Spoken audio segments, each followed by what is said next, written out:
नमस्कार दोस्तों, स्वागत है आपका हमारे चैनल जागरूकता टॉक पे। आज हम बात करेंगे गुप्त साम्राज्य की, जिसे भारतीय इतिहास में स्वर्णिम काल के नाम से जाना जाता है। गुप्त काल की शुरुआत 3री शताब्दी ईस्वी के अंत में 275 ईस्वी के आसपास हुई। गुप्त वंश के संस्थापक श्री गुप्त थे। चंद्रगुप्त प्रथम ने विवाह संबंधों और सैन्य शक्ति से इसे एक बड़े साम्राज्य का रूप देकर इसे प्रसिद्धि दिलाई। गुप्तों का प्रारंभिक राज्य आधुनिक उत्तर प्रदेश और बिहार, खासकर मगध के क्षेत्रों में था। श्री गुप्त का उत्तराधिकारी घटोत्कच हुआ। गुप्त वंश का प्रथम महान सम्राट चंद्रगुप्त प्रथम था। वह 320 ईस्वी में गद्दी पर बैठा। उसने लिच्छवी राजकुमारी कुमार देवी से विवाह किया। इसने महाराजा धीराज की उपाधि भी धारण की। गुप्त संवत की शुरुआत चंद्रगुप्त प्रथम ने की। चंद्रगुप्त प्रथम का उत्तराधिकारी समुद्रगुप्त हुआ, जो 335 ईस्वी में राजगद्दी पर बैठा। इसने आर्यावर्त के 9 शासकों और दक्षिणावर्त के 12 शासकों को पराजित किया। इन्हीं विजयों के कारण इसे भारत का नेपोलियन कहा जाता है। इसने अश्वमेध कर्ता, विक्रमक एवं परम भागवत की उपाधि धारण की। इसे कविराज भी कहा जाता है। समुद्रगुप्त विष्णु का उपासक था। समुद्रगुप्त संगीत का प्रेमी था। समुद्रगुप्त का दरबारी कवि हरिसेन था।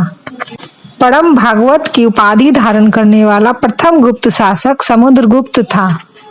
समुद्रगुप्त का उत्तराधिकारी चंद्रगुप्त द्वितीय हुआ, जो 380 ईस्वी में राजगद्दी पर बैठा। चंद्रगुप्त द्वितीय के शासनकाल में चीनी बौद्ध यात्री फाहियान भारत आया।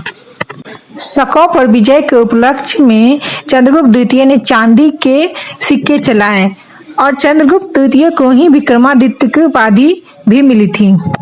चंद्रगुप्त द्वितीय का उत्तराधिकारी कुमार गुप्त या गोविंद गुप्त हुआ। नालंदा विश्वविद्यालय की स्थापना कुमार गुप्त ने ही की थी।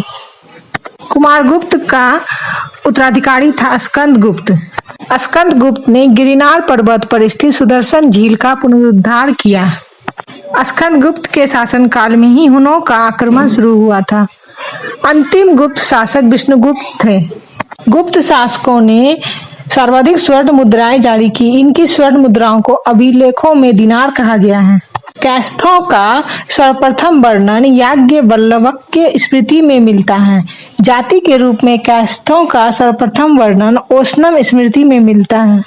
गुप्त काल संस्कृति और साहित्य का स्वर्ण युग था, जिसमें कालिदास की रचनाएं जैसे अभिज्ञान शकुंतलम प्रसिद्ध है। वास्तुकला में मंदिर निर्माण की शुरुआत हुई, जैसे देवगढ़ का दशावतार मंदिर। अजंता की गुफाओं की चित्रकला भी इसी काल की है। यह काल गणित और खगोल विज्ञान में भी अत्यंत उन्नत था। आर्यभट्ट ने शून्य और दशमलव प्रणाली की अवधारणा दी तथा पृथ्वी की अपनी धुरी पर घूमने के सिद्धांत का प्रतिपादन किया। ब्राह्मणिहिर एक अन्य प्रसिद्ध खगोल शास्त्री थे। चिकित्सा विज्ञान में चरक और सुश्रुत का योगदान महत्वपूर्ण रहा। यह आर्थिक समृद्धि का काल था। कृषि, उद्योग और व्यापार फला फूला। सोने के सिक्कों का बड़े पैमाने पर प्रचलन था। आंतरिक और बाहरी, जैसे चीन, श्रीलंका, दक्षिण पूर्व एशिया से दोनों तरह का व्यापार होता था। प्रमुख बंदरगाहों में ताम्र, लिप्ति और भरोच शामिल थे। कृषि आय का मुख्य स्रोत था। संस्कृत गुप्त राजाओं की शासकीय भाषा थी। 550 ईस्वी के आसपास गुप्त काल का पतन कई कारणों से होना शुरू हुआ, जिनमें से प्रमुख थे हुनों का आक्रमण, कमजोर उत्तराधिकारी, सामंतों का उदय, आर्थिक संकट, प्रशासनिक दुर्बलता, बौद्ध धर्म का प्रभाव। इन सब कारणों के परिणाम स्वरूप गुप्त साम्राज्य छोटे छोटे स्वतंत्र राज्यों में बिखर गया और उत्तर भारत में राजनीतिक विखंडन का दौर शुरू हुआ। तो दोस्तों, आज हमने इस छोटी सी वीडियो के माध्यम से इतने बड़े साम्राज्य गुप्त साम्राज्य के बारे में जानने का प्रयास किया।